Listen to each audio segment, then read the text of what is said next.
Nice turnout.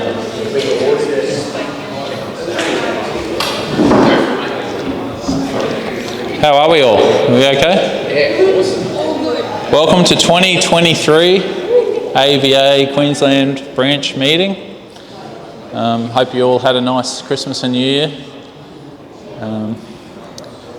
Tonight we've got a little bit of a MG thing going on, but yeah, we'll intermingle that with my normal talk, and Nathan will cover off on the 2022 sales stuff. So let's just kick it off with my normal infrastructure stuff, because I know you love it. I love it.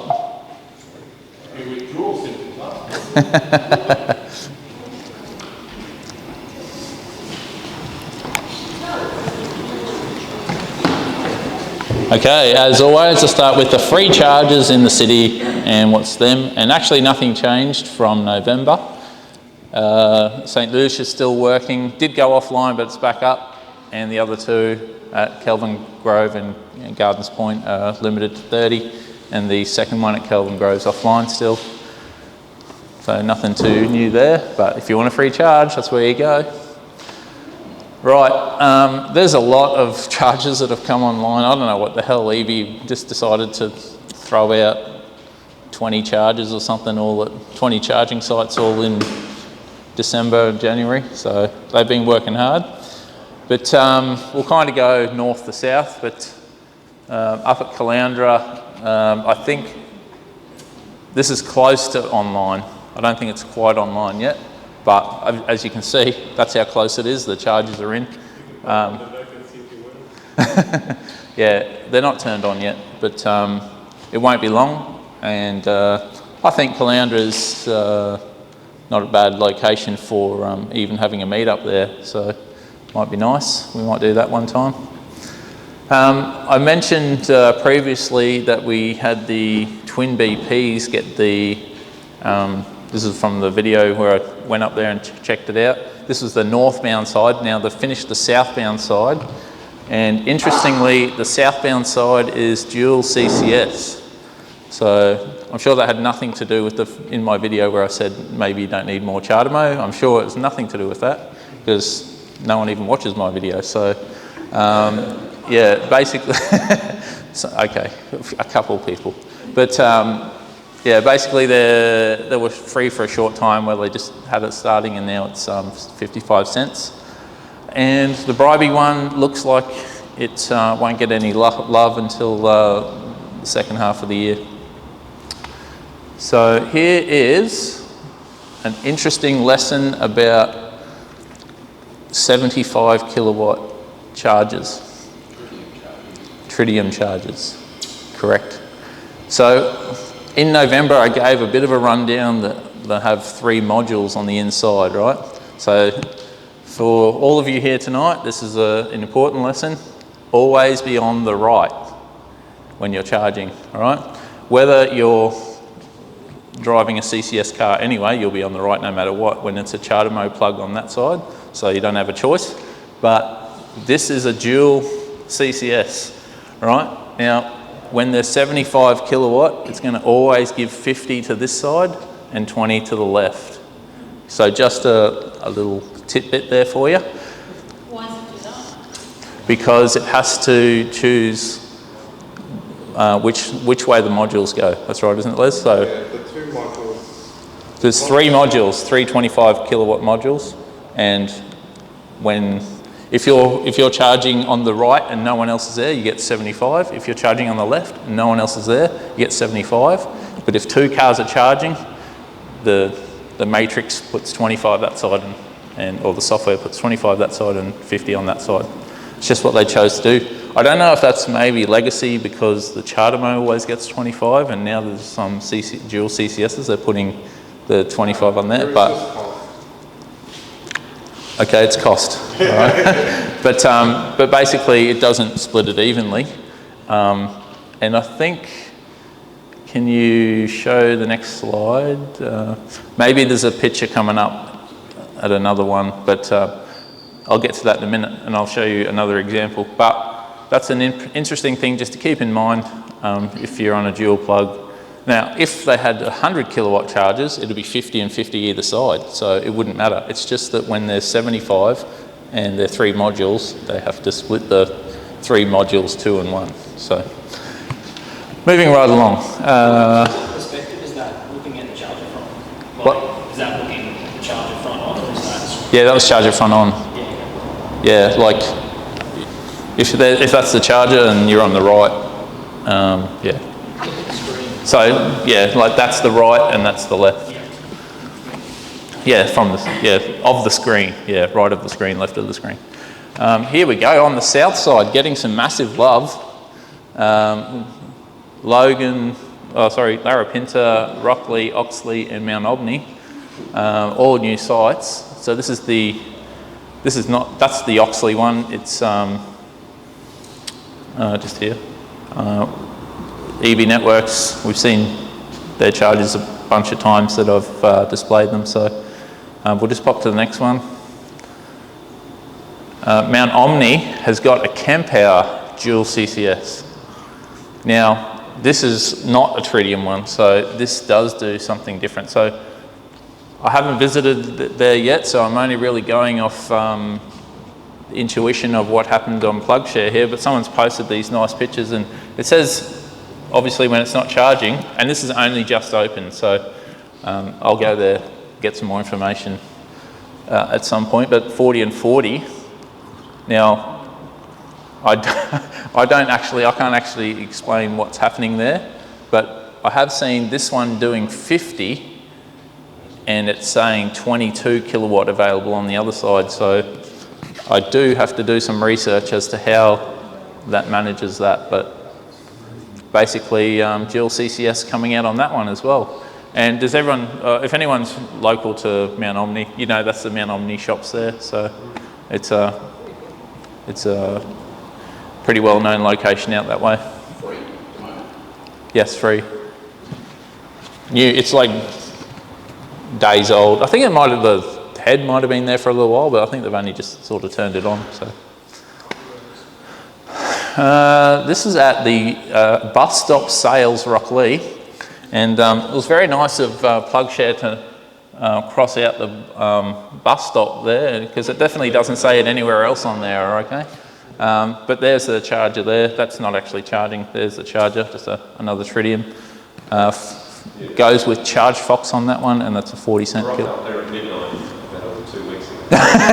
Yes, it's there's the caveat, Monday to Friday, 7 to 4. So yeah. And Larapinta, the BP at Larapinta has got the same one as Caboolture, twin BPs at Caboolture. Now, very interesting photo. Why is the Leaf charging on the right and the Model 3 charging on the left? You can see there's the charter mode plug. It goes up and across, and then and anyway, maybe it's how they turned up, but I never found. It's the same at Castledine. Just sometimes the way the bays are designed. I mean, the plugs are definitely long enough, but they're getting over it with that. Being an ex-SE Leaf owner, I'm still going to the right end. Sorry, that'd be me. Yeah. Toowoomba put in EV Networks put in another 350 kilowatt charger out at Toowoomba. So now we've got the supercharger, we've got an independent charger out there, and we've got this one, and we've got the Quesh one out at Toowoomba. So I think we might have to do a few more trips out to Toowoomba throughout the year, because there's far too many chargers out there not to now. This one charged at over 225 on the day, so that was pretty nice. But yes, and BP Coomera towards the Gold Coast. So that's on the opposite side to I think it's near the Shell. They have a EV have a 350 kilowatt charger there. This is on the other side, northbound. So BP rolling out a few sites. So another dual CCS. the 350 here from DV would cost you 60 cents per kilowatt hour. And I'm glad you raised that point, Nathan. Yes. it would cost you 55 cents. However, these charges might likely get upgraded to 150 because that's what the internals can handle. Still not, like, you pay for convenience, you pay for speed. Yes. So it's going to be interesting how it all balances out at the time. Very good. I like your point there. What's the next slide? Next slide is how well do we do with other charges when all the other prices are around the same price? So, yeah, very, very nice segue there, mate. I appreciate that. So I did this in November. EV Networks are putting in this one here. I just thought I'd remind, but the thing is now 2 or 3 months later, I can see the plug share logins, right? So how many times are people using it? Now, it's not a precise indication of how many people are using the charges, but let's say that broadly speaking, the same percentage of people are logging in to use plug share, no matter what site they use, as a courtesy to other EV owners. But I think it's Australia Fair just up the road is getting, now this is what I found very interesting, right? So these are all 30 cents, all the the Gold Coast ones. This was 40 cents, and the Australia Fair one is a Alanga, and it's 50 cents. Now, which one's getting the most use? It's the Alanga. Well, it's where it is. Yes. And very Yes. Road is a really popular shopping spot. So, And that's like the higher income people would go there a bit. higher income people, they're like kilometres apart. Like they're not even, they're really close. Next slide, mate. Next slide. Like they're very, very close. They're very, very different. Like, okay, all Like right. the stores that are Australian. There's a bit of a snobbish feeling. That's why. Okay. All right. So who shops at Pack Fair versus Australia Fair? Is that demographics? Oh, people on the Gold Coast don't drive 15 minutes for anything. Oh, okay. So there's no way people would go Wow. one or the other. And maybe more tourists there. Yeah. Okay. Well, you got the supercharger at 68 or 9 cents, and you've got the 40-cent EV Network one. You got 30 cent there on the beach. This is I think that's what's that one? That's a 30-cent Gold Coast one. That's Brickworks, 40 cents, and that one's 50 cents. So I don't know. It's just all over the place. You're getting pretty much the same speed, except for the supercharger, obviously. What's the Miami one? That's a good one. At the pool. That's not on here, but is it? Should be. Yeah. Go back. Miami. The bottom one. This one? Is it Gold Coast City Council? All the Gold Coast City Council ones are 30 cents. Well, not to labour the point, but it's interesting to see that, okay, you got like 75 kilowatts at 30 cents, I'm sure you have 50 kilowatts at a 40. You're going to have dynamic, but I think most of the time people are, let's say non-Gold Coast people will just be happy to charge wherever they can find a charge, right? So whether it's 30 cents, 40 cents, it's not even, whether it's $12 to fill up or $16 to fill up, it's not really much of a concern, is it? Especially when I use the same thing every time. I go and spend $15 on lunch while I'm charging for $12, all right? So, like, it costs me more on lunch. Okie doke. This is several slides, Les, so I'll just start with this one. I've mentioned it before. Queensland government rolling out the phase 3. So this was quite a few months ago now. They did the first one at Longreach, and then we did the next slide. And this was I think this is what I delivered in November. They put a few more in, and the next slide is they're getting there. They're getting there. So it's the next slide, mate. So like you guys are just like onto it. Right? You guys are like seeing all my slides before I even delivered them, right? So Esk and Stanthorpe. So There you go, like you've seen a charging site before, but that's what it looks like. But another opportunity for a place to visit for an EV drive, because maybe a couple of hours out of the day, and then where anyone who needs a charge can charge up. We might do that. Maybe Stanthorpe's a bit far away.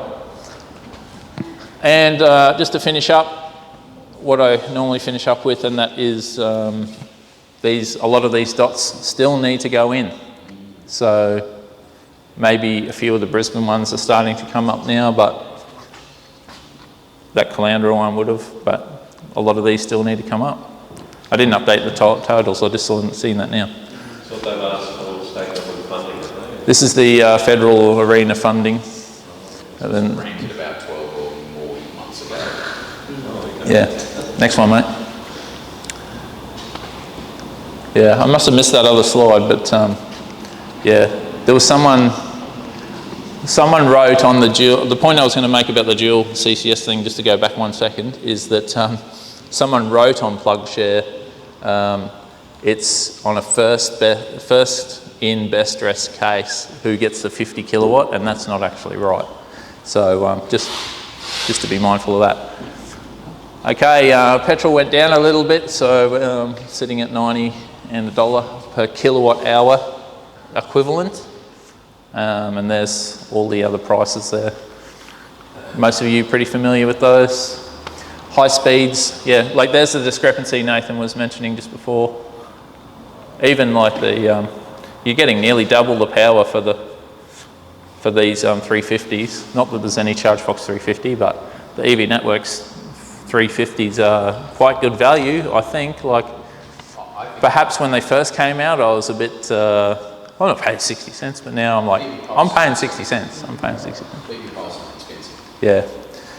Once they go to 150, Still be expensive. Still go across. but they've got to make some money, mate. They've got to make some money. You know, petrol companies are begging, like they've got no money, all right? So. All right, let's go. Why did they choose an app name called Pulse when their other app is called Plus? Because they only know 5 letters of the alphabet. Oh, So confusing. here's some. We got, mate? I've just seen a new survey at the Albion Centre. Is that a new one?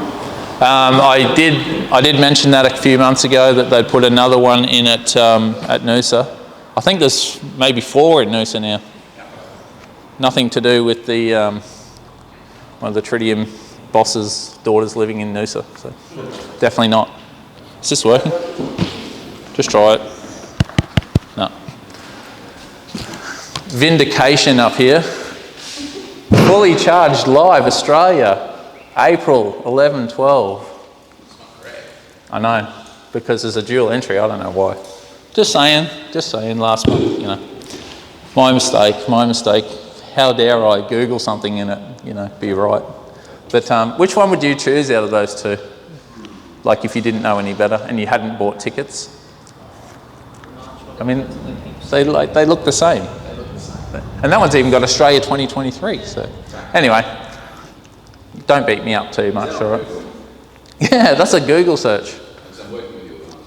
So he was just pointing to the right one. See, they're up there. All right.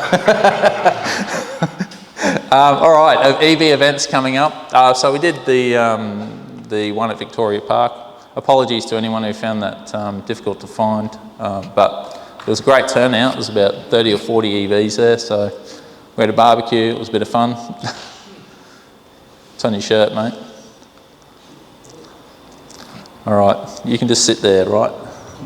Okay. David Waterworth does a coffee, cake and EVs once a month on a Wednesday at Brackenridge Tavern. So that's on the 25th next week. If you're interested, it's just a fun catch-up type of thing at 10 o'clock. Quite a few of you guys I've seen have gone to that, so if you want to do that, go along. There's a bit of a limited amount of stuff happening at the moment until I plan some stuff, but the next hall meeting's on the 15th of February. I'll do an EV catch-up around that weekend of the 25th or 26th of February. I'm doing a Redcliffe Library talk. Maybe I will ask a couple of people to come along just to have their cars on display, but that's something organised with the councils.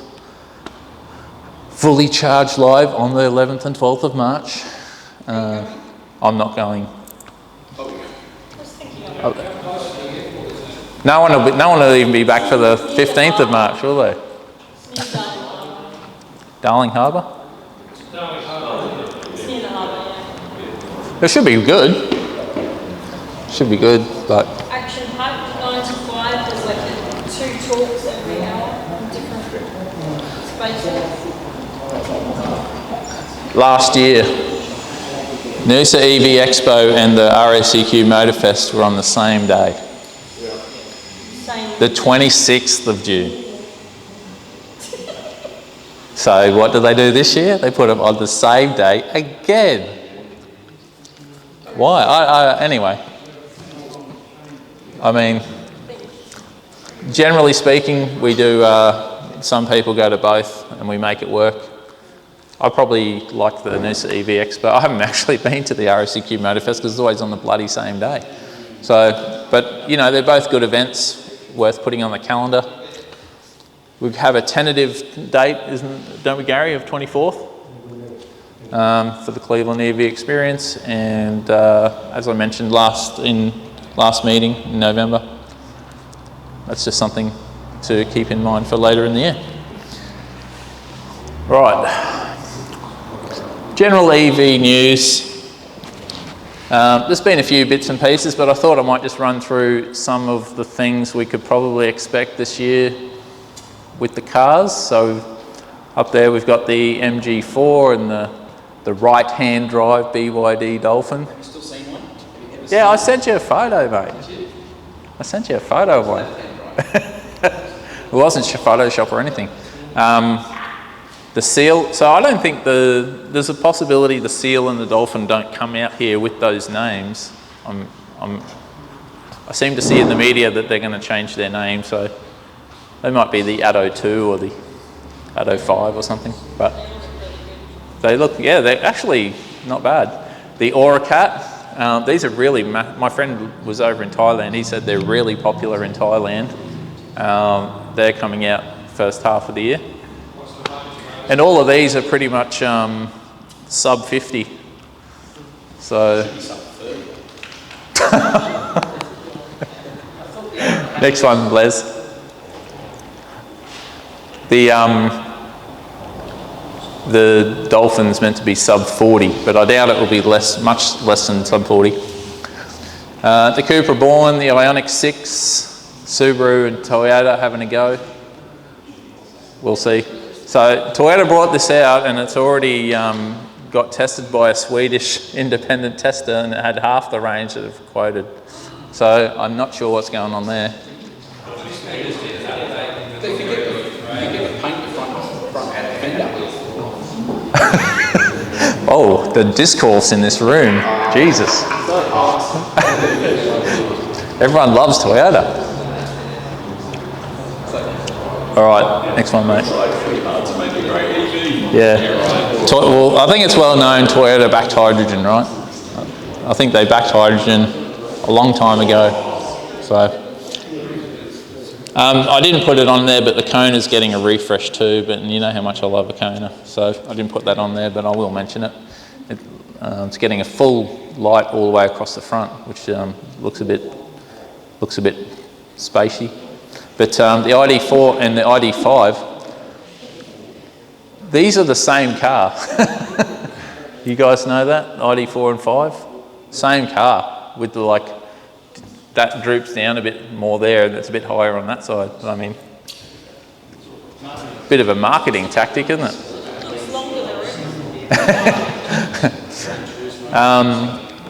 And Audi have said that they won't be selling any, will only be selling BEVs by 2033 and they won't release, they'll only be releasing BEVs from 2026, which is good news. And the Tesla Semi, started work at Pepsi. That's it really for the news. Has anyone else seen any big news? Is this for cars coming to Australia? Did I miss one? That was not all the exhaustive list. There are like $200,000 cars coming that I probably didn't put on there, but there's vans and stuff. But yeah, all right, that pretty much wraps up the news. So what we got next? Francisco?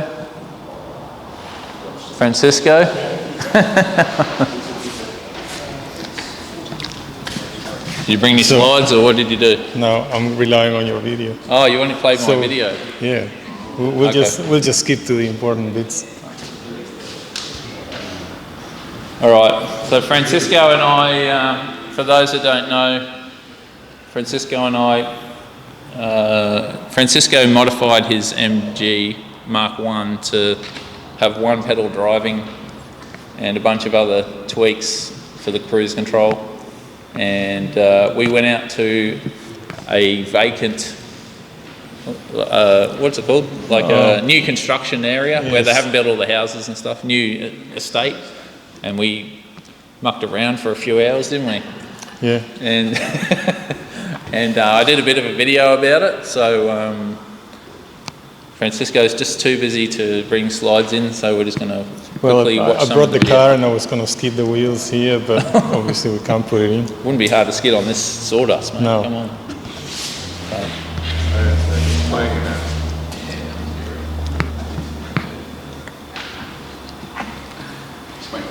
does anyone not know what one pedal driving is? Okay. So it's where you don't use the brake. If you back off the accelerator, it brakes.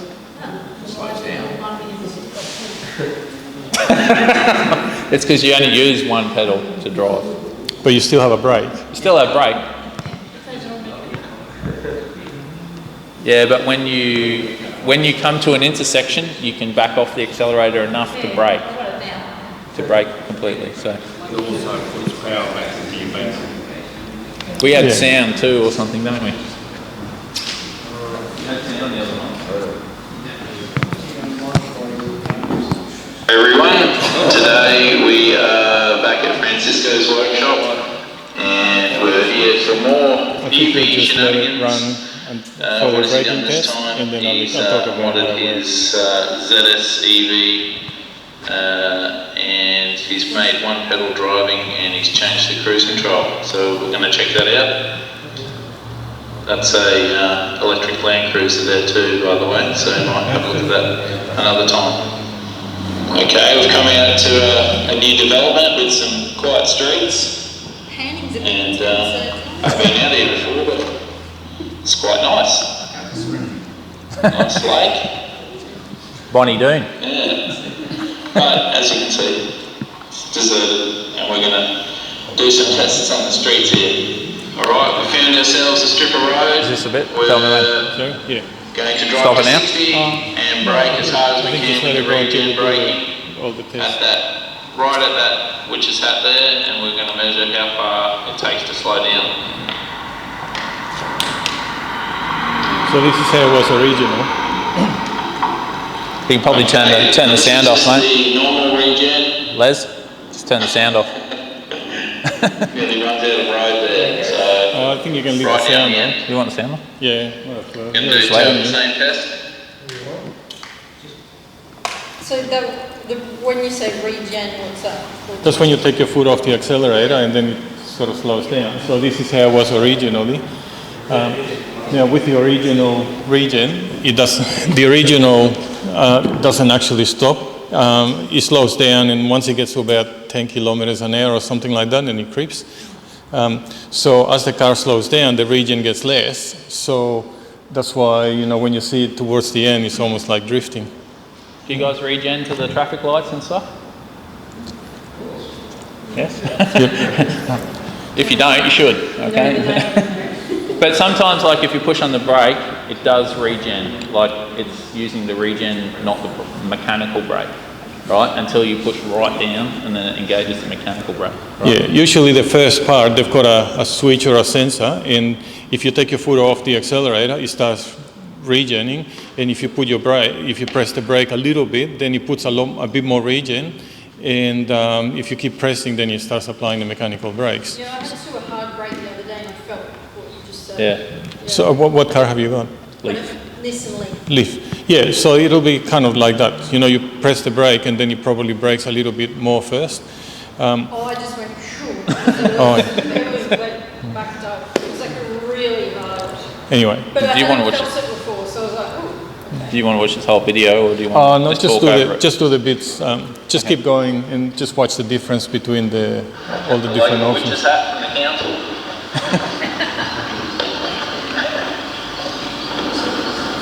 How do you go? That was down to 10 kilometers an hour, because roughly about the end of 10 kilometres and then you can't, then you run out of the road anyway. well, press the brake. So the MG doesn't come to a complete stop. Yeah. It just keeps. Set that down, yeah, and do another run and we'll see if we get any better. Okay, running up for attempt number 2 on the normal system.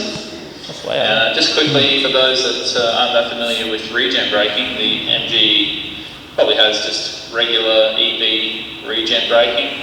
The Kona, however, has 4 different settings, 0, 1, 2 and 3, but then it has flappy paddles on the side of the steering wheel you can hold in to get even harsher regen, so that's what I'll be using.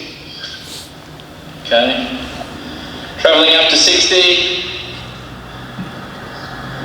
Even just getting to maintain 60 was hard. And a bit better this time. Bit better. Okay, he's quite a bit in front of the witch's hat there. Okay, as you can see, we're marking where the front of the car gets to once you come to a complete stop with the regen. So now it's time for the Kona to have a go.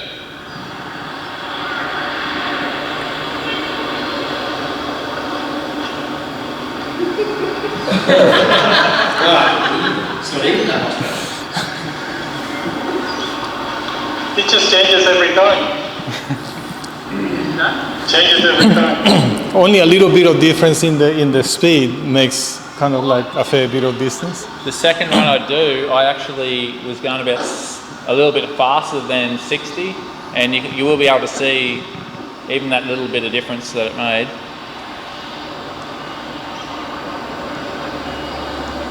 Oh, that's right. A bit fast.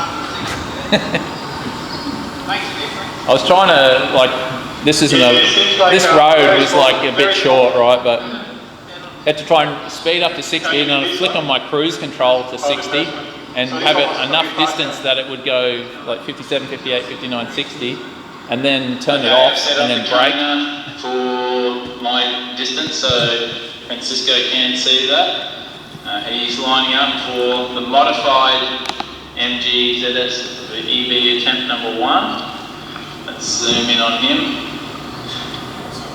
Okay, here he goes. That was that was a coincidental car. Way better regen brake. So let's see if he can beat the Kona. Oh, much better. Okay, probably a car length or 2. All right, let's set the wishers hat up. Now the Kona has got a bigger battery, so it most likely can regen a lot more power. So with the MG, it's limited to about 50 kilowatts, Okay, so which is definitely what it can put beat into the Kona, battery. But let's see if he can beat his own measurement. We're doing this a couple of times because there's a slight difficulty maintaining the speed of 60 before you have to brake. So He was pretty brave. Braking. And very good. Almost exactly the same. Okay, so here is where the MG stopped, and that's with the modified regen, and that's where the Kona stopped at that point. And right down there, behind that light pole, is where the MG normally stops. So you can see it's a massive difference. Okay. You want to start with This modification. Pause it there. Okay, Francisco. Okay, so basically this is the same mod as what I did for the IMF, except that the MG has got more power. So it brakes, it can brake harder, and also can regen more power than the IMF. So the limit at the moment is basically how much power I can put into the battery, which is limited to about 50 kilowatts. Now, I worked that out by driving the car to something like 80 k's an hour and then pressing the brake and see what the peak power was going into the battery, and then just limit my control to make sure that I don't go over that. There is some chance that I might be able to go a little bit higher, because I think when you're charging, I think it goes to about 60 kilowatts. But you know, I don't really know what the limit is, so the best thing is just to leave it to whatever it did before.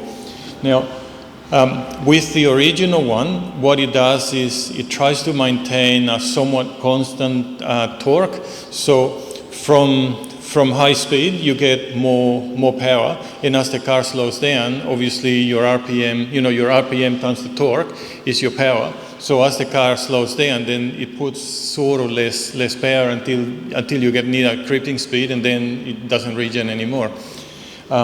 So with the so what I actually did was I have the MG has got three modes, you know, level 1, 2, and 3. So what I did was I put about the same amount of braking torque on level 1 as what it had originally in level 3. Then level 2 has got twice that, and level 3 basically has the maximum that the motor can do. So as the car slows down, because the RPM, because the speed of the motor slows down, then I can actually apply more braking force and still maintaining the same power. So if you look on the video, you'll see that, yeah, the car actually dips a fair bit, whereas when you look at the corner doesn't actually dip towards the end. So if I could have the same amount of regen power as what the Kona has, it would be able to brake a lot sooner, because it would be able to maintain a higher braking force from the start. Now, the other thing that I did also is remove some of the filters from the accelerator. In sports mode, in the MG, it's kind of a little bit touchy because of the throttle mapping, so it's a little bit difficult to be smooth. We can show that if you like. Yeah, maybe. Okay. Well, I just forwarded it to them. Okay. So with the original sports mode, it does have a delay. So, for example, if you come into if you come into an intersection in your own region and then you floor it because you can see that you can go, then the car doesn't go straight away. It kind of has a bit of a delay and then goes. I'm not very sure if they've done that for smoothness or what, but the thing is that it's kind of a little bit disconcerting sometimes, because you see that you can go and you press the accelerator and it just doesn't go, right? Eventually it picks up. So what I did was on sports mode, it has no filters at all, so it will actually go as fast as the motor can. It will apply torque as quickly as the motor can, which is usually faster than when you can move your foot. So we'll just demonstrate that here. yeah, okay.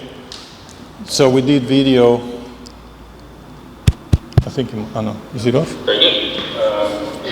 So slow down at this first cone, and I'll record that you're not pressing on the brake. This is just a demonstration that he's only using the accelerator to slow down. Okay, there we are. Didn't press on the brake pedal. So throttle response is a lot better. So for example, if you come into an intersection like here and then you're braking and then you see that you can go right? I was actually a bit sick after he did it about 20 times. 20 freaking times. I was like, oh. Even in sports mode, you still have. So for example, you come into the same intersection. I think this is with normal. This is how it is when it's normal. If I press, it takes like half a second before it actually moves. Yeah, okay. So there's a lot more throttle response on the first pass than we did. I think we do. The other thing too Yeah. is that it We doesn't do The region. sports mode throttle response next. Oh, less yeah. tight than in sports. You know, in sports it's kind of very touchy, like very easy to, you know, it's kind of difficult to be smooth in sports. And I've also put Making a it kit on for it. normal. Yeah. I've made it Because I think a few slow. people are interested. So, for example, Yeah, I was going to do that. you know, in normal, see if I do, see I can see I floor it and see this, it almost doesn't do anything, right? Whereas in sports,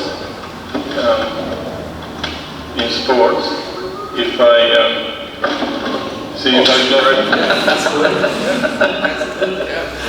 well, you can still go smoothly, right? As long as you don't shake your foot, it's kind of okay.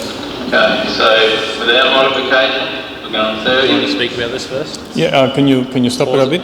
Yep. Yeah, so in normal mode, I've actually put a limit on the rate of change. So that means that if you actually, if you shake your foot, it's not actually going to accelerate. Yeah, it's kind of a little bit like, it doesn't actually shake the car, basically. So it makes it easier to drive smoothly.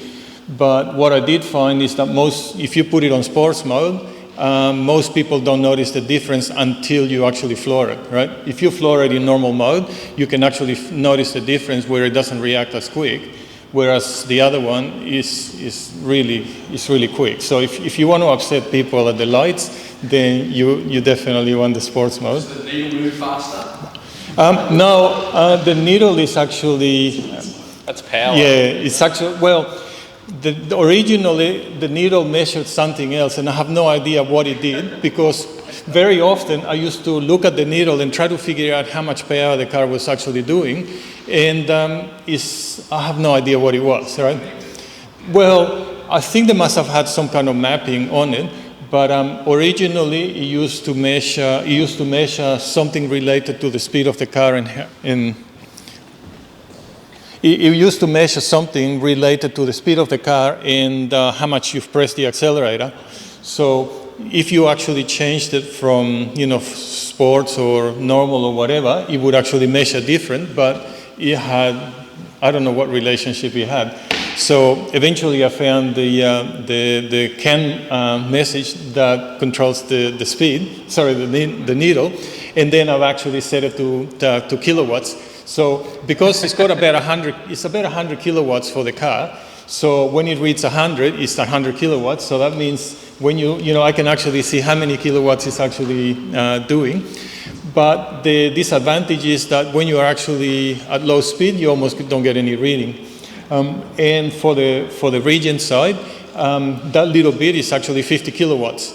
So it has a different scale. So on driving, it's got nearly 3/4 of a 10 for 100 kilowatts, and for region, it's only that tiny little bit for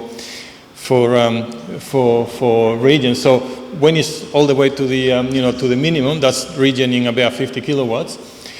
Now the other thing that I did as well, which was sort of the main reason for doing this, was to try to fix the cruise control, because the MG uses the mechanical brakes to slow down the car instead of using region when it's in cruise control. So I almost never used the cruise control, or whenever I did, and as soon as I saw that it was actually going to sort of get to start going slower, then I would cancel the cruise control. And I think a lot of people that drive the MGs probably find it really annoying as well. So when you cancelled the cruise control, it would regen, right? Yeah, if you can, when it was on the original, if you cancel the cruise control, then it would actually give you control, and then it would regen. So in a scenario, sorry to interrupt, but Yep. in a scenario where you're going downhill, if you had the cruise control turned on to 60 or whatever the speed limit would be, it would actually go over the speed limit. It would go to like 66 or 65 or something like that. I think it goes about 5. But then it would use the mechanical brakes to slow down rather than the regen. So what Francisco is saying, he would turn it off, so then he'd get the regen. And this modification he's done here, and what we can demonstrate is that we did one where it wasn't turned on, and we only went down this little slope at 30 k's an hour, but essentially it puts nothing into, and it makes this really, we turned the corner, didn't we, and the brakes came on, and I went, brrr, and you're like, what the hell? Like, that's what the sound the brakes make when you're in an EV, and like they just automatically come on. Yep. When you release the pedal, do the brake lights come on? Yeah, I have to, I did made program sure that happened. So Yeah. he's not that dodgy. Yeah, so I think the reason that it overspeeds is because my guess is that they use the same computer for the petrol car, so then they didn't bother to program it or fix it up. So the reason it overspeeds is so that it doesn't consume too much fuel, right? Because if you're going a little bit over the speed and then it applies the brakes and then it goes back and it applies the motor again, then you wear out the brakes and use more fuel. So the overspeed is actually because it was meant to run on a petrol car. So Are you suggesting a car manufacturer cut a corner? it sounds like it. Well, what do you want to play this? Yep. 'Cause Okay, so if you play that. It's only quick. Yeah. So this was the, actually the second time we went down, but we just, you hear that noise? You're now applying the brake. So no region with But it didn't know the speed. the cruise control, and we're actually going down the So hill. that's, you can see we've got the cruise control, and I'm setting it to 30 so that we can go around the corner here. We're about to go down a bit of a steepish hill. Yeah, you can see some of it says, so when I go around you can probably slow down because it slows down for the.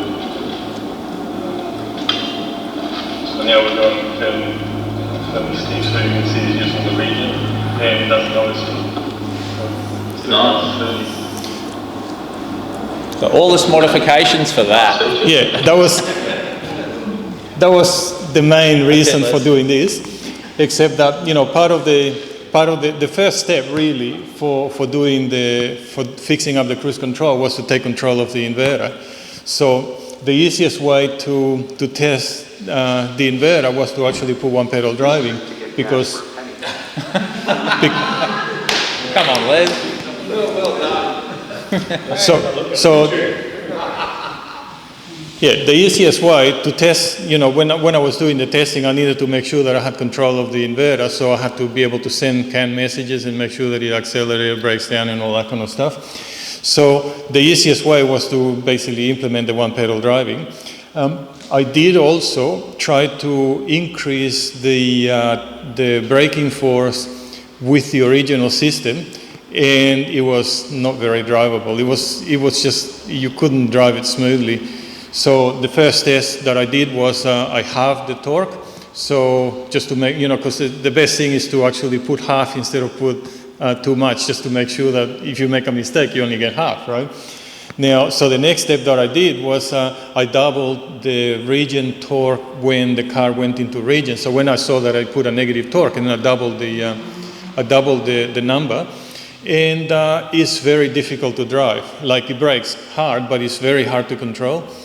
So after that, I decided to go and put the same system as what I had on the IMEV. And after a bit of trying, eventually I found all the limits and all the messages that I needed to.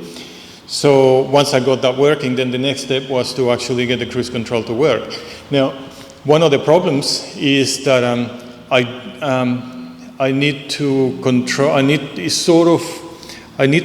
the inverter, but at the same time I need to let the car drive, right? So I didn't want to have to implement the entire cruise control, because I need to be able to do the collision avoidance and all of that kind of stuff. So the simplest way that I found to do was to put an offset onto the torque command so that the car thinks that it's going up a really, really steep hill. So when the cruise control is driving, it's actually applying about 50% of the available torque to the motor.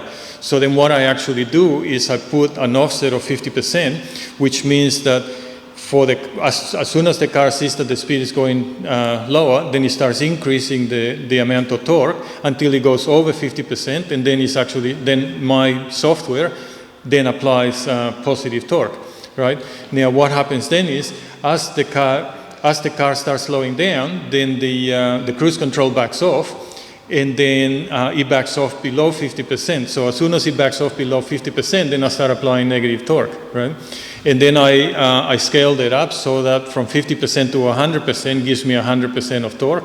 And then from 50% to 0 gives me 100% of braking force. So there are two issues with this. One is that the gain is actually double, so it makes it a little bit more responsive, but it's not as bad as what I was expecting. The BYD has got a similar sort of issue where the gain is too high and it tries to hold the speed too accurately. So sometimes you go over an undulation and the speed of the wheels changes a little bit as the suspension changes, and then it tries to compensate, so it kind of feels a little bit uncomfortable. So once I did this, then obviously the gain is double, which means that it tries twice as hard to actually hold the speed. But it's not as bad as the BYD. I think originally the gain was sufficiently slow so that it was reasonably smooth. Now, by doing this, what happens is that the car tries to apply, as the car wants to slow down, it starts applying less and less torque until it gets to 0. Now, once it gets to 0, then I'm applying full regen, as much regen as I can actually apply depending on, according to the speed. And if the car needs to slow any further, then it applies the brakes. So effectively what it does is it uses as much regen as it possibly can, and if it still can't slow fast enough, then it applies the brakes. So then I don't have to worry about trying to figure out how to get the brakes to come on and read anything. So this basically gets around the problem of having to mess with all the rest of it. There are a few things that I still need to figure out. I still would like to find out how to apply the mechanical brakes, because at the moment, when the car comes to a stop, I'm using the motor to hold the position. So if it's on a steep hill, then it's actually using the motor to apply negative torque to actually hold the car, which kind of uses power. Also, as the car slows down, when it gets to almost on a flat, then it's kind of floats a bit. So if I apply the mechanical brakes towards a very close to a 0 speed, then I can drag the brakes a little bit and then avoid that problem. You're doing a kit? Yeah, I'm actually trying to make a kit because I think there are quite a few people that would be interested in it. The way that it works is that I have a computer that plugs in between the VCU of the car and the rest of the car. So it's as simple as unplugging a plug and plugging it into a different spot, and then taking the plug that comes out of my computer and plugging it into the car. So that would be fairly easy to install. And if you ever need to take it back for warranty, you can just remove that and plug it back in, so nobody ever knows that it was there. Now, the other thing is that you need to modify the accelerator pedal to have the 2 spring rates. So one of the thoughts was to perhaps supply a separate pedal, so that you can just remove the original pedal and put this one in. So that if you ever want to put it back to original, you just put the original pedal, and it makes it easier also to adjust, because that way you don't have to adjust you don't have to calibrate the accelerator pedal to be in the right place. So that's Any questions? So intercepting the can on the fly and remapping it and feeding it into the ECU that way. Yeah, so basically when the VCU sends a torque command, then I intercept that, then I calculate my torque command based on on the accelerator pedal speed and all that kind of stuff, modify the torque command, and then send it onwards to the inverter. I also need to spoof the feedback from the inverter, because if I apply too much torque, then the computer kind of figures out that something appears to be wrong, and then it turns the motor off, right? So basically what I need to do is I need to record what the computer's torque command is. I need to remember that, and then when the motor sends a reply saying this is how much torque I'm applying, then I actually replace it with what the computer expected. I had to do that with the IMEV as well, because the IMEV would also trip out if you didn't match. The MG is not as picky, so it does work, but it won't let me use the full region. So if I don't spoof the feedback from the inverter, I can't get 100% torque on region. And if I try to apply, I think 75% for 75% of the full torque, it will actually work. But if I apply for too long, so for example, if you're actually going a really steep downhill, then it sees that you're putting too much, and then it trips. I think it's more of a safety thing so that the computer looks and says, this is what I'm actually expecting. And then if the motor is doing something too different, then something might be wrong. So I also make sure that I do not exceed the limits that the car would normally use. For example, the amount of power that I can regen into the battery. I could actually regen more, but I don't want to damage the battery. And the same, I'm pretty sure that the inverter can also apply a lot more power than what it does in the car, mainly because it's limited by how much power you can take out of the battery without damaging it. Sorry, you had a question? I was going to say, so everything you've done, is it still allowed, like, if you do it on the gravel road, or will it allow them to still kick in normally? Part of what I need to do is I need to implement traction control, because the car didn't actually apply traction control on region. So if you put it on level 3 and you go on something really, really slippery and you take your foot off, it will probably, if it's on a really slippery surface, it will probably slip the wheels. So I actually need to apply, I need to do traction control on the region as well as driving. But the other thing, this is a problem that I had with the IMEV, that the braking on the IMEV was on the motor is on the rear wheels, and when you press the brakes, then you actually lose weight on the back.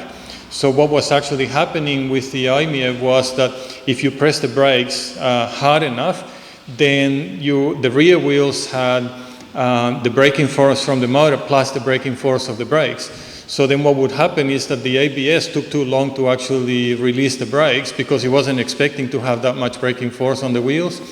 So what I have to do with the IMEV is that when you press the brake, I have to drop the regen braking to make sure that the ABS had enough time to actually, so that the rear wheels would not have any more torque than what the ABS was expecting. On the MG, because it's front-wheel drive, then if you press the brakes, then the ABS will come on sooner.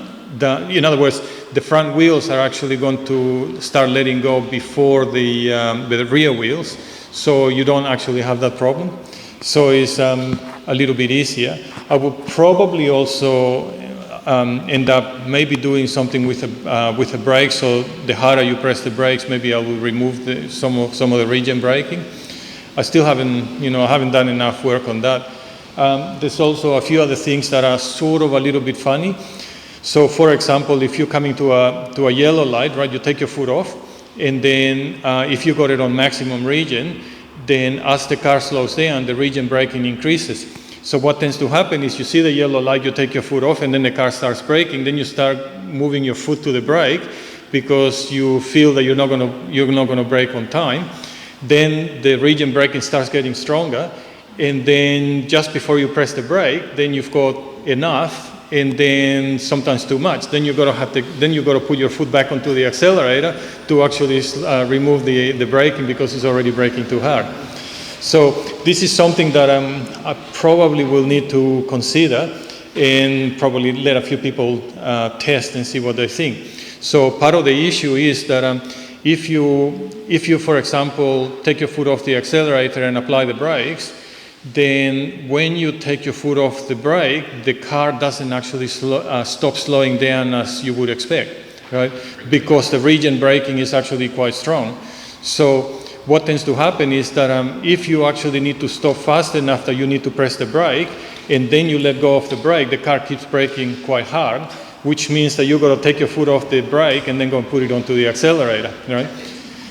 Yeah, but the thing is that it doesn't actually happen very often, right? Like if you're driving normally, you almost never have to press the brake. Even on yellow lights, once you actually get used to what it does, you probably find that you let go of the accelerator and you wait for it to actually get stronger. This is a non-issue because I press on the accelerator when I see a yellow light.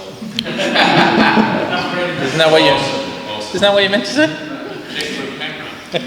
Yeah, so I haven't actually decided what to do. You know, one possibility might be to maybe press when you press the brake, if you press the brake past a certain amount, maybe turn off the regen braking or something like that. But I think once you get used to it, maybe you prefer it not to. The thing is that in this case, the failure mode is basically the car will stop sooner than you actually need it to. So I think if you do the wrong thing, the failure is a safe result. Same with the cruise control. If I cancel the cruise control, then what it does is it ramps between whatever setting it was from the cruise control to whatever setting you've got it on the accelerator. So if you're on the cruise control and you press the brake, then what happens is it cancels the cruise control and it starts increasing the braking force until it matches whatever it is on the accelerator. Now, the only problem with this is that it actually the ramp is actually fairly slow to make sure that if you cancel the cruise control, it doesn't slam on the brakes unexpectedly. So it gives you enough time to move your foot and sort of find the right place. But the disadvantage is that you don't actually get the full braking until either you have actually pushed the accelerator past the amount of braking that you're getting.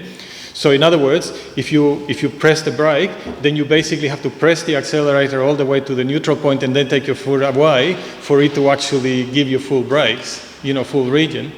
So need to try, give it to a few people, especially people that maybe are not very confident with driving, and see what they do. Yeah. All right. Thank you very much, Francisco. If anyone wants to have a try, you're welcome to have a go with it. Yeah, Francisco's got the car here, so you can go and hoon around the street. Okay. So, all right. Thank you very much. Did you want to have a quick word? Do you want to answer any questions? Yes, mate. What's the legality? That's a good question.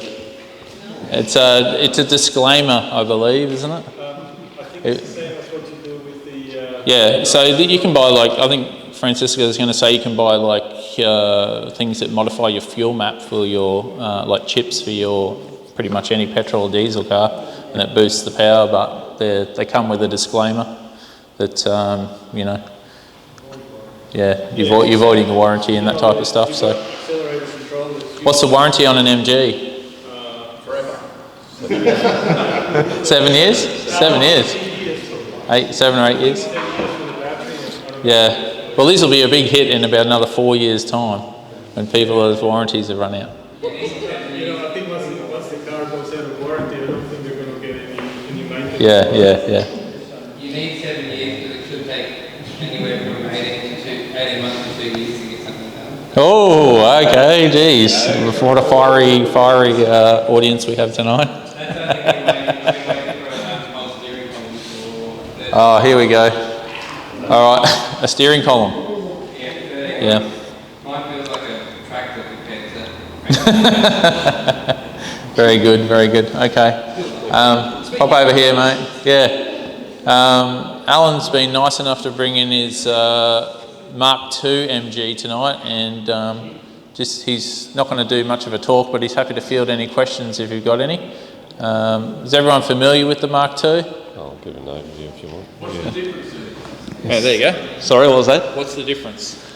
Difference, all right. So straight away, as you can see by the Mk2, they've got the Essence brand, which is a a flash version. It's got the Fox leather seats. It's got the what do you call it? The sunroof and visor, which opens up. And what else is there? That's a good question.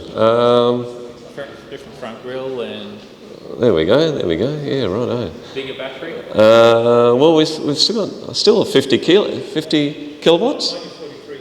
Oh, 43, oh, there you go, 50, all right. So the range jumps up to about 300 Ks.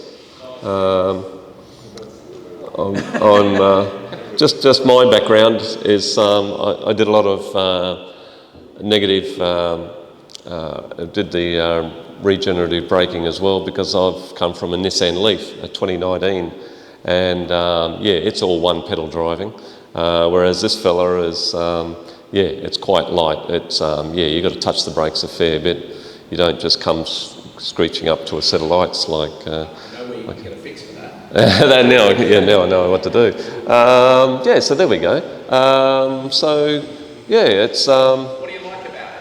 What do I like about it? All right, so straight off, but comparing it to the Nissan Leaf, we've got, instead of a little pokey 4.5-inch screen, I've now got a lovely 10 and a bit inch screen. Oh, she died.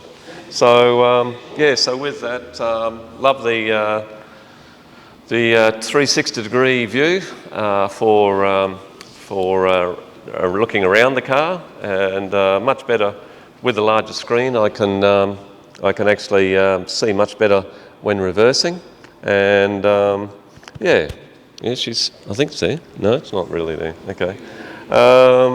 So it's a lot more room. There you go. That's another little thing. I think it's about $350. They've actually got a plug that goes into your charging port, and I think it's 2-metre cord, and you've got a 3 or 4 plug, what do you call it? USB? No, to put 3 or 4, power board, that's what I was looking for. I think it's 3 plug power board. So, so you can plug it. It's only about 2 metres long though, the cord. It's not really overly exciting, but from there you can go up to about 2,500 watts, 2.5, nearly 3,000 watts in power you can suck out of the car. So very useful in times of electricity blackouts. So so that's a handy little bit. Another comparison with the Nissan Leaf to this fella is the store supplied granny charger is pretty ordinary. It's only about a 1.2 amp, I think it is, compared to the 2 and a bit. 2 kilowatt, is it? 2 kilowatt, 1.2 kilowatt, sorry, terminology. That'd be really slow. 18, oh there you go. 8 amp, 240 volt would be about 1.2 kilowatt rather than 10 amp. Oh, righto, alrighty. So, and it takes forever. I commute at 100, 170 Ks a day, so I really do need a fair bit of granny charging overnight. And this fella just doesn't cut the mustard when I do the 170. I've got to nip into those Kumara ones you were talking about, the Kumara chargers, and do a bit of charging because, this little fella just chugs along, which is pretty sad. I mean, it's you'd think if Nissan can, yours would do a fair bit overnight, the Nissan Leaf, So it's a good charger, the Nissan Leaf, but the granny charger in these MGs just don't cut the mustard, I'm afraid. Do you use the charger, or do you think it's the car that's causing this? Everyone's complaining about the charger online, so it's the charger. Everyone's complaining. On that subject, I've got the 15 amp NG charger. That'd be good for you. When I got my car, they were going to give me a 10 amp one, and I said to the guy, can I have a 15 amp one? Because apparently they were giving the 10 amp ones because they thought that they didn't have, that not many people had a 10 amp. So you could get a 15 amp power point put in at home. Anyway. Yes. Are you in a unit? Or? Oh no, we're just hanging with friends. We're just coming down from the country, so I've got my house back in Kingaroy. So. What I was going to say is, the NG on the 15 amp charger charges at about 2.4 kilowatts, but the BYD on the same charger charges to about 1.8 kilowatts. So like the BYD charges slower on the exact same charger. Wow. Maybe the car is the one that is deciding not to. Is it the voltage difference? It would be. No, it's the car. Yeah, the charger tells the car how much it can take, and then the car decides. But if they're like 7 kilowatt, they're both 7 or 11 kilowatt, aren't they? Yeah, 7 single phase, 11 3-phase. Yeah. So why would they be going slower? I think it's in the software of the Just car. the software. Because the charger tells So the AC has a charging curve. See, the charger tells the car how much it can take, and then the car decides how much it takes. Is there a setting for it? Because I know I got a Mini and I can actually change 4, 6, 8 or 10 amps. No. If you're going to a place with dodgy wiring, you've got a 10 amp charger. You dial it down to say 6 Oh, amps. righto. No, the Leaf, yeah, Nissan Leaf can. The Nissan Leaf has the changes, yeah. Well, curious as to what, I know you've probably moved on, but the app, you actually use the app on your phone? No, see, that's another one too. I was dubbed as well. They said, oh, we've got the GWiz app to go with the MG. And I went, oh, awesome. I can check out how the charging's going and everything like this, and whether it's locked and lock it from the app and everything. So when I rock up there on the day, I excuse me, Samsung S20. And they went, oh, sorry, no, the S20, no, we don't do the app on that one. I went, but you advertised that I'm going to get an app, So yeah, oh no, it's in the works. We'll get around to that. But yeah, so I haven't got an app. iOS only. No, some Samsungs, some Samsungs. If you can say that quickly, some Samsungs can apparently. So that's a bit of a pain. That's an iPhone. That's what it would look like. Yeah, that's how it would look like. Yeah.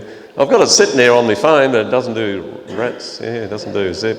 Yeah. We'll check that out for you, mate. Yeah. So that's a bit ordinary. What other little bit of trivia? Charge port between the Mk1 and the Mk2, or Mark 1 and Mark 2 is. Yeah. That's you wouldn't have had that problem. Exactly. That's right. With the Mark 1, you actually it's under the MG cover at the front, right in the centre. You've actually got to lift it and get under there and put your charge point in. Whereas, they stole the Kona. Whereas, they're doing the Kona version on this fella. You swing sideways, which is a bit scary because one stage there I was flying down the highway at 100 k's an hour and pulled up at the servo and went, oh, that's right, I didn't close it the last time coming from home. So it did like a 40k trip down the 110k. On the front? No, it doesn't. There's nothing. Mine does. Yeah, there's nothing there to tell me. So the poor sucker. Why did you change from a 2019 Leaf to the MG? Because the 2019 Leaf cost me $46,000, whereas the brand new Mac with all sorts of GWiz cost me $50,500. Okay. So just a couple of grand more. How did you go with your trade-in, or did you do a trade-in? I haven't yet. No, my wife's still using the Nissan Leaf. She hasn't let it go yet. So you're a So I am. If anyone's looking for a 2019 Nissan Leaf, CL. Okay. Have I got a bargain for you? Have you towed with it yet? No, not this one. No, I haven't. No, that's only like 2 weeks old, that tow bar. So I'll give it a run. Can you tow 100 kilometres, because that's what your range is going to go down to? That's right, yeah, exactly. Yeah, that's what I've heard. About 50%. Caravans, 50% of what your range was, yeah. Very ordinary. But no, the tow bar seems to have fitted nicely. I've got an inline power port at the back there, so yeah, I'm happy with that. What else is there? Yeah, the major one was just, it's the Nissan is older. What range are you seeing already? I'm doing the 300, 320, quite comfortably. Yeah, I know I'm sitting on the highway most of the time, So going down the Gold Coast. actually came out with the real world range. No, they're, I think the MG is very conservative on the estimate. So if you say you do 300 kilometers, you can definitely do it. Because on mine, when it's full, it says 248 or something like that, but I can definitely do more than 240. Right. Yeah. So there we go. Well, we'll once Nathan's done his talk, we'll go out and have a closer look at it anyway. But anyone who's interested, Yeah, jump in. hit Alan up. Thank you, Alan. bit of a shame we couldn't have it in the hall tonight, but obviously with the floors getting sanded, so here he is, the man. That's right, it's not raining, we can get out there. Oh, I don't know about any of that. Hello everybody, it's getting on now, but we have had a lesson in how to tune the engine management system of an electric vehicle, which I completely thoroughly enjoyed because I used to do that sort of stuff on petrol vehicles and diesel vehicles many years ago. This is also going to be my last time doing this in this capacity. I'm leaving movement at the end of this week to go and do something new, interesting and exciting, which I'll tell you about when it's ready to talk about. I'm also, just before we get into this, I'm going to plug that I have the Honda outside if anybody wants to see that as well, if you haven't seen it before. And also it is for sale. I do have somebody who's really interested in it, but if you would like a Honda E, the only one in Queensland, come and talk to me. There's a lovely blue one outside. Sorry? Show you the money? No, you show me the money. Cool. So tonight I was going to focus on 2022. So if we flick on, we've had the sales figures for 2022, and I was just going to break those down for you fairly quickly. I did this with the Canberra guys the other day, so I'm pretty well practiced. So 2022 builds off the back of about 40,000 cars on the road at the end of 2021. Which was doubled in that year from 20,000 cars on the road at the beginning of the year, 20,000 sales of plug-in vehicles in 2021, and then we basically doubled it again in 2022. So that's pretty good. You know, we've got this double on double for a few years in a row now, which leaves us with a market share of nearly 4%, as it was nearly 2% last year. What you can see there is the high level, basically 50% of all plug-in sales in Australia were Tesla, and then there was the non-Tesla EVs and a decreasing number of PHEVs, which I'll break down a little bit more. If we flick into the next one, kind of have a look at that build up over the time. So we do have this really lovely kind of exponential curve starting to grow here in Australia. Will we see 80,000 sales of EVs in this year of 23? It'll be pretty exciting to see that kind of ballpark, 7 or 8%, that sort of ballpark would be bonkers. Well, we shall ask ourselves why we didn't get more than 40,000 this last year. So if you hit that for me there, Les. There's a few things that kind of lead us into why we didn't see more than 40. We could have, easily. I mean, who's got an order for a car that hasn't been delivered yet in the room? 1, 2, 3, right. So there's a couple. Yeah, right, you only just got yours this month. So you weren't a 2022 number, you were a 2023 number. So when you have a look at those, like there are lots of folks who didn't receive but would have quite happily done if they could have earlier. And so we've got a number of Tesla models delayed. If you ordered a Model 3 anything after about May last year, you still haven't got it, or you're only just getting it now. So they didn't get delivered all through that year. So there's a whole bunch of Model 3 models. There's still others as well. BYDs really only came online from November or thereabouts, that sort of time frame, October, November, very first models, and then decent volume in December. So that's one of the opportunities. We still haven't seen anything from the Volvo, from the VW group, everything from the Cupra Born right through all the VW products and barely any Audis. And then our good friends at Hyundai, Kia and Polestar are all undersupplying, and I'll talk some of the data there. So there's every reason why demand far outstripped 40,000 vehicles, but our supply only gave us that many. So if we flip on to the next one, this is just for you, John. Hydrogen last year, actually on the background of that story of doubling year on year and all that amazing stuff, if hydrogen had doubled year on year, they would have put 60 vehicles on the road, but instead they put 15 cars sold. I actually don't believe there were any Nexos in there. I think they were all Mirais, but that is a hydrogen for the win, right? So we'll move on from that. And we'll talk about PHEVs. Some people asked me the other day when I delivered this to the ACT version of the same AEVA meeting, why did I include PHEVs? I was like, well, they're plug-in vehicles. They're considered by pretty much everybody as zero-emission vehicles or zero-emission capable vehicles. and they're an electric vehicle, right? Well, they're certainly more electric than a Prius. So. Says in the AEVA Right. guidelines that we consider PHEVs EVs. There you go, right, and so and AEVA believes they are as well. I think that it's right to keep that in there because I think they're a part of the process. But what you saw in the news is a lot of the main titles, for whatever reason, they only reported the 33,000 vehicles that were part of the full BEV market, and they went 33,000 electric vehicles.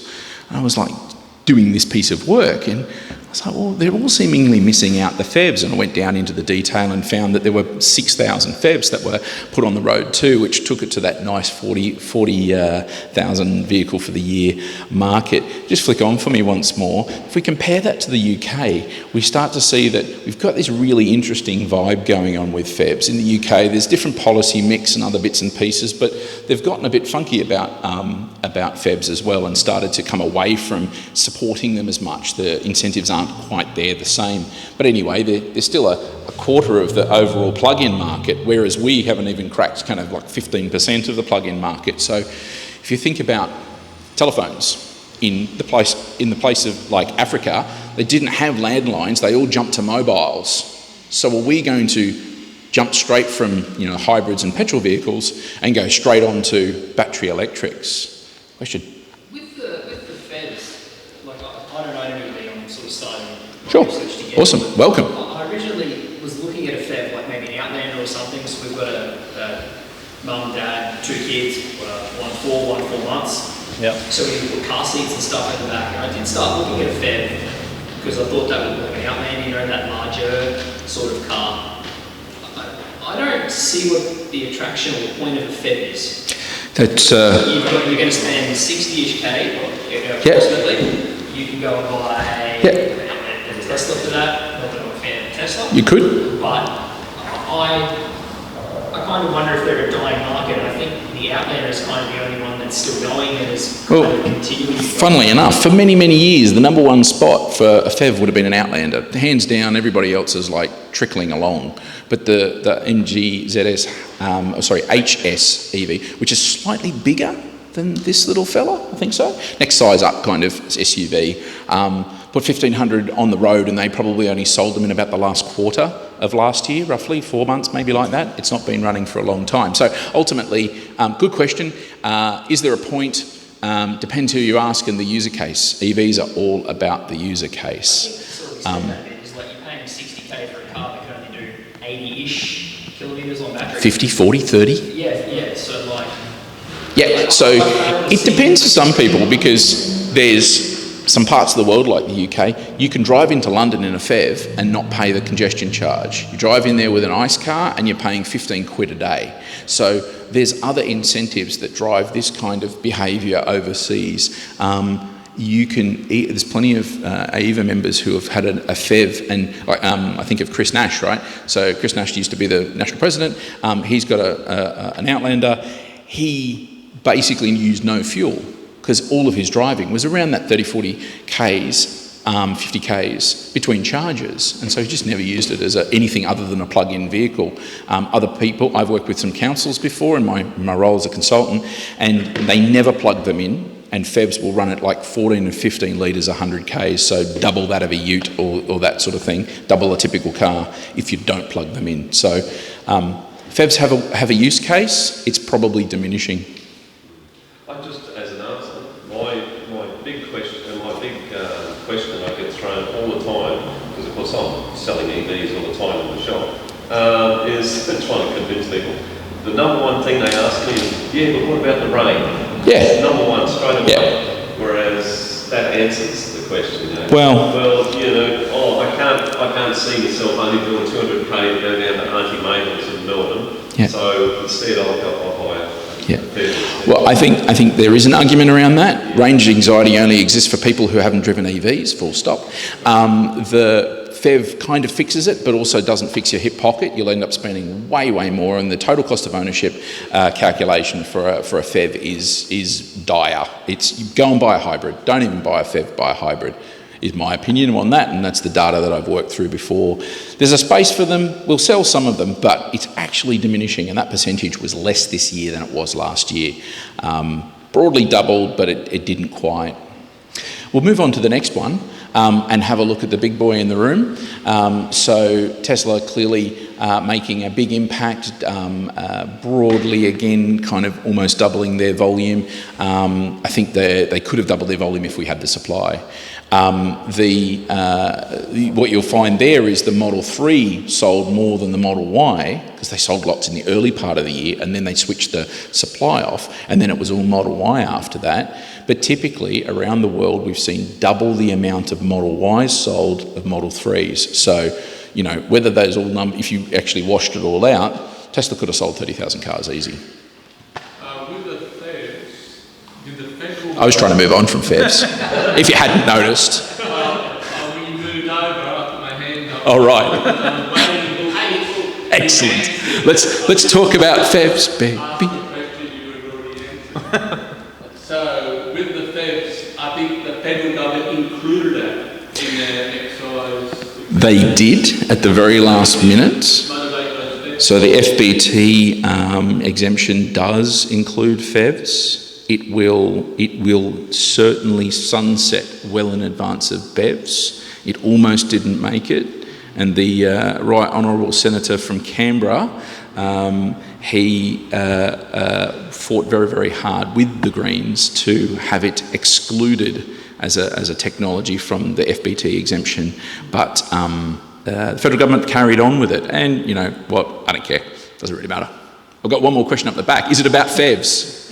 Sorry to develop. Do you think it's because of our level of use? Do you think it'll go into a fair market more than a $90,000 EV or So FEVs aren't cheap. FEVs don't. The reason EVs are cheap is because their fuel is cheap. And they're expensive to buy, but their fuel is cheap. If you buy a FEV and then drive it on petrol, it is not cheap. And when you have a look at the whole entire mix of the total cost of ownership of a FEV, there is no case for it.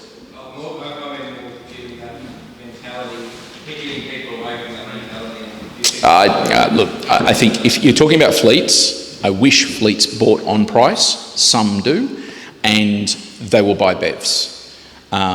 If there was a Hilux hybrid tomorrow, everybody would be driving them.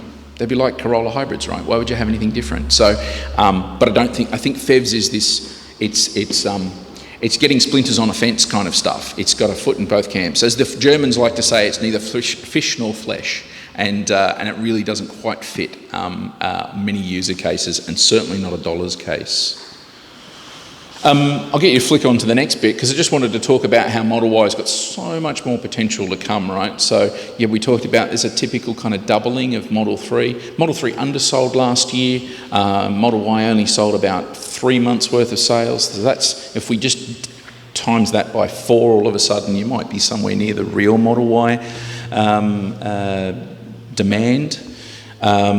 We've only got the standard range or the rear-wheel drive or the whatever you want to call it, the one that I got. You don't have performance yet, and we might one day get a long range. So there's this massive potential behind the Tesla product. So I might be a bit pro-Tesla as an ex-employee and all the rest of it, but there's still fundamentally going to be in this market somewhere in the order of 50% of all EVs sold for the next years. I don't know, 3-4 years, maybe more. We'll have a look at. Then it's probably worth talking about the big news. Yeah, thanks. So I'll take that one. But the price goes up and down so much. It doesn't. Yeah, so it certainly has. If you plot the prices, as plenty of people online have, you sort of see the Tesla prices go up and down. But ultimately, if we talk about, Model 3, when I bought my first Model 3, that price kind of went up again and it went back down. It's about the same price as I purchased at the very, very first price, which is the cheapest price. So there's been change, but today the car is the same price as it was when it launched. Can't say that of many other EVs or cars. I mean, that one out there went up by, $3,000 or something like that. So on the 6th of January, Tesla Australia, or Tesla in Australia, changed their price on all of the vehicles and dropped them by somewhere around the 5, 6, 7 to 10% mark, depending on which model it was. So pretty good, right? That's nice. And then about 3 days, 4 days later, or maybe 6 days later, US, China, UK, Europe, all had their prices changed by in somewhere between 15 and 25%. So we've had a little drop. Tesla around major markets around the world has had a massive drop. Like a performance Model 3 is 25% cheaper than it was the day before. And so, you know, that'll get your checkbook out. And that's what's happened around the world. So all the inventory that was sitting around in America for any of the Tesla models, gone within 24 hours. And so it's a massive demand environment again. So will we see another price drop in Australia? Maybe, there's a chance. I haven't gone and done all the currency adjustments to work out is there scope there, but there's highly possible. And then finally to that, that means that there's going to be more demand because the car just got cheaper. If you're leasing one, it's going to be cheaper. If you want to get hold of one, it's cheaper. And if you order one today, and the price does go down in a couple of weeks' time or a couple of months' time, you'll get that new cheaper price as well. If the price goes up, you'll hold the current price. So you're always protected from Tesla pricing. We'll flick to the next one, which is all the other EVs. So I thought I'd start with a bit of a podium. Even though the Atto 3 was only about 2 months roughly sales, not even 2 full months sales, it took the podium of the others, the runners-up, best of the rest, or as you'd like. And really that's number 3 car after Model Y and Model 3, or Model 3, Model Y, and then the BYD Atto 3. So that's pretty impressive, and it sort of gives you a bit of a feel for how many are going to come out. I think they've said somewhere around 1,500 to 2,000 cars a month for this year. So, you know, that's going to be a sizable volume. Polestar did okay, but that was still supply constrained. There was more orders than there are deliveries. They only just opened their first showroom in Melbourne this week for Polestar at Chadstone. So they're still at the very, very early end of the spectrum. And then obviously the wonderful car that's been the theme of the night, a sponsor for the evening, is the MG ZS EV, and you know, came in with about 1,000 units. And if we have a look at some of the other key models, I just thought I'd touch on. You've got a couple of, you know, key nameplates that everybody knows and loves, and I've got the little 2X next to them, and that's because each of those cars almost directly doubled their volume last year over the year before. So we saw the whole market double, but we saw the Kona double. They did about 500 last year, 1,000 this year. The XC40 did about 400 and something last year, and 900 this year. The Ioniq 5 was new to market, but did a dismal 750. I mean, like, how many people out there? There's at least as many people that want to buy an Ioniq 5 as would want to buy a Polestar. So that's double the volume to start with. Massively supply constrained. Great vehicle, massively supply constrained. And you can see here that on this map, I don't even have the EV6, because the EV6 didn't even get to that kind of 500 or 600 numbers. EQA is a bit of a silent killer out there, doubled its number, and in my personal opinion, the embarrassment of them all is the Leaf. The Leaf sold less cars last year than it did the year before. Do Nissan actually want to sell cars in Australia? Do they want to sell EVs? I mean, it's the EV that all governments will buy because it's the safe, easy, cheap, relative choice. It's not Chinese, so they can get away with it. It's not posh, so they can get away with it. And it's the middle of the road, perfect fleet buy, yet they only bought 311. So that was, I find, a little disappointing. There is the CHAdeMO problem, but that shouldn't really matter for most, and particularly fleets. That shouldn't be a demand, that shouldn't be a supply problem. I know that I worked with a fleet that at the end of the financial year last year, I said, go and buy every EV you can possibly find in Sydney, because they're a Sydney council, as you possibly find, under a threshold of cost that you think you can deal with. And the only thing we could find was Ioniqs and one Kona, and that's what we went and bought. There were no Leafs in stock. They would have bought Leaf. They would have bought some Leafs. So anyway, just a really interesting situation with what we see of different brands around the place. I think that's my last slide. So I have any questions else on the sales setup of 2022? No more Feb questions. Febs are off limit. Has this in Australia mentioned anything about their new EV? The Aria? Les's new EV. So's Christmas. So we didn't say which Christmas. So I think the ARIA will come. I think it is typically affected by the Australian problem of we're not getting supply because we don't have the need for them to bring vehicles. We just have demand-based interest. And so that's going to leave the ARIA will go into the States, it'll go into Europe, it'll go into probably Japan, but it won't come to Australia anytime soon. And it would be bloody expensive. I mean, when you have a look at the US pricing, you're talking about, they want 60,000 US for it, something like that. So that's, what is that? What's another 60,000 US dollar EV that's sold in Australia? It's like a performance Model Y. Yeah. Kind of thing. Model S? Not quite Model S, not the new Model S, but you know, it's kind of upper trim Teslas. Well, then upper trim Tesla is a 70 or something $1,000 car. So I hope that it can be a $70,000 Nissan. Probably should have put an Infinity badge on it. Yeah. What's the new Hyundai brand thing? The Genesis, yeah, all the GVs, all the GV60s, and they are expensive, but they are a really great car, and there's a lot of really, really solid news on those. So if you're not a Tesla person and you want a car that's kind of got that look and feel, definitely throw the Genesis on the shopping list. If you can afford it. Yeah. Well, it's the same price as all the other ones. Broadly, like when you're talking 5 to 10 grand in 70, 80, 90, it's the same money. I think they're 80s and 90s, but yeah. Yes, Jeff. Just what do you think? Because I know you said that we may double next year, 80,000 electric cars, maybe. How do you think the new fringe benefits will change it? The reason is, in my company, I reckon there are 40 people who ask me, being the electric car owner, they're wanting to do, my company's starting novated leasing. Right. And so up to 40 people are going to want to buy electric cars in one company that only has 60 people. Yep. So Yep.